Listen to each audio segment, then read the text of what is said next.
네, 반갑습니다. 5월 한 달간 구역장 교육을 맡은 강준성 목사입니다. 오늘 배울 말씀 사도행전 16장 25절에서 34절까지의 말씀입니다. 화면에 띄워드리는 말씀 보시면서 함께 합독하시겠습니다. 한밤중에 바울과 실라가 기도하고 하나님을 찬송하며 죄수들이 듣더라. 이에 갑자기 큰 지진이 나서 옥터가 움직이고 문이 곧 다 열리며 모든 사람의 매인 것이 다 벗어진지라. 간수가 자다가 깨어 옥문들이 열린 것을 보고 죄수들이 도망한 줄 생각하고 칼을 빼어 자결하려 하거늘 바울이 크게 소리 질러 이르되 내 몸을 상하지 말라 우리가 다 여기 있노라 하니 간수가 등불을 달라고 하며 뛰어들어가 무서워 떨며 바울과 신라 앞에 엎드리고 그들을 데리고 나가 이르되 선생들이여 내가 어떻게 하여야 구원을 받으리이까 하거늘 이르되 주 예수를 믿으라 그리하면 너와 내 집이 구원을 받으리라 하고 주의 말씀을 그 사람과 그 집에 있는 모든 사람에게 전하더라. 그 밤 그 시각에 간수가 그들을 데려다가 그 맞은 자리를 씻어주고 자기와 그 온 가족이 다 세례를 받은 후 그들을 데리고 자기 집에 올라가서 음식을 차려주고 그와 온 집안이 하나님을 믿음으로 크게 기뻐하니라. 아멘. 바울과 실라가 빌립보에서 복음을 전할 때 점치는 귀신 들린 여종을 만납니다. 바울은 예수님의 이름으로 그 귀신을 쫓아냅니다. 여종은 드디어 하나님께서 주시는 자유를 얻었지만 여종의 주인들은 복채를 더 이상 받을 수 없어 화가 났습니다. 그들은 바울과 신라를 붙잡아 로마의 질서를 어지럽힌다고 모함하고 고소합니다. 결국 바울과 신라는 매를 맞고 감옥에 갇히게 됩니다. 오늘 우리가 함께 읽은 본문은 감옥에 갇히고 그 이후에 일어난 일들을 기록하고 있습니다. 25절을 보니까요.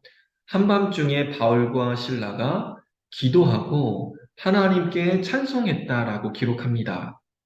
한밤중에 바울과 신라는 하나님께 기도하고 찬송합니다. 그런데요, 자신들의 석방을 위해서 기도하지 않고 하나님을 찬송하고 있습니다. 바울과 신라의 모습은 시편 119편 61절과 62절을 생각나게 합니다.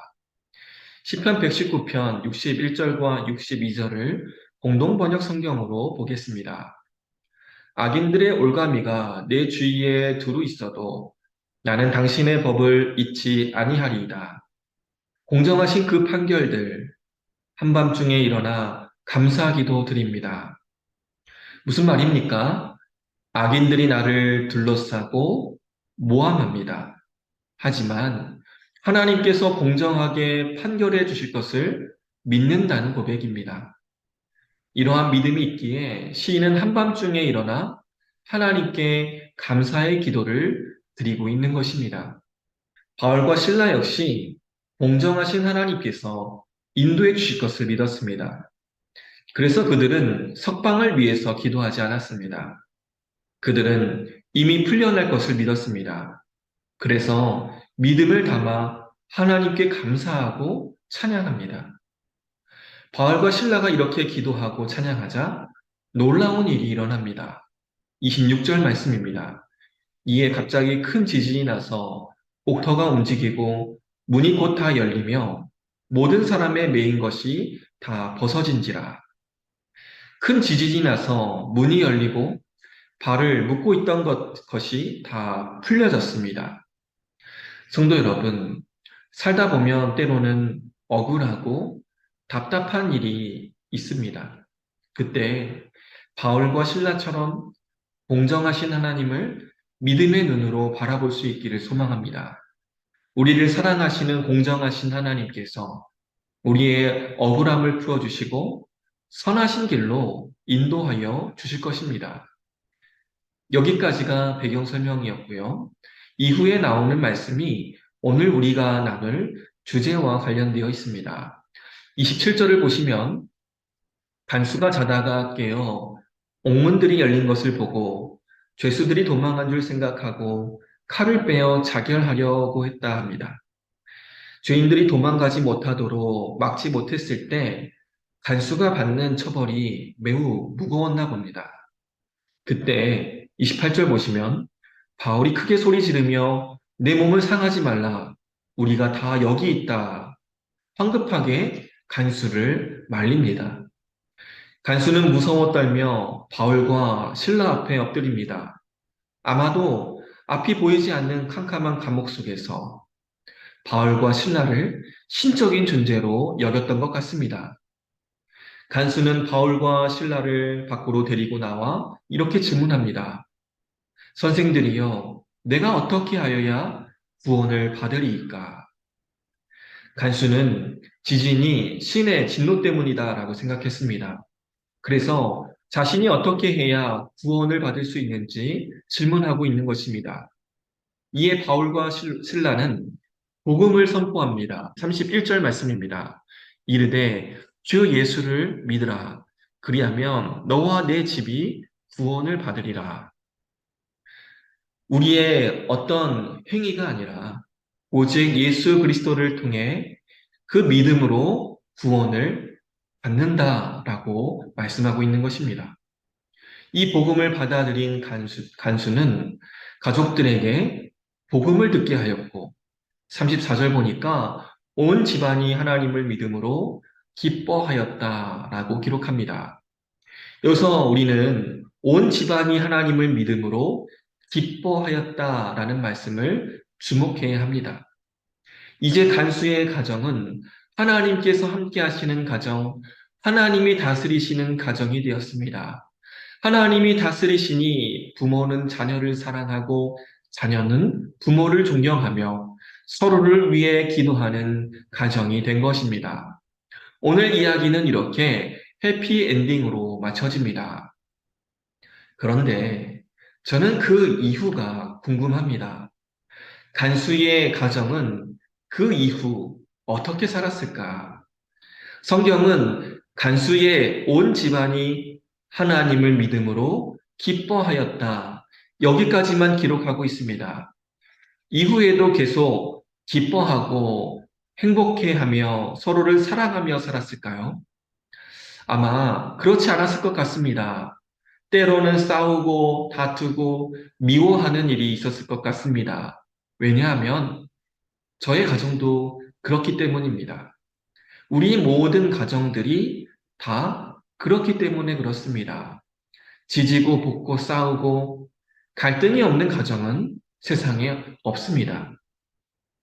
그래서 구원받은 가정이라 할지라도 가정의 화목을 위해서 가족 구성원 한 사람 한 사람의 노력이 필요합니다. 하나됨을 힘써 지키기 위해 노력해야 합니다.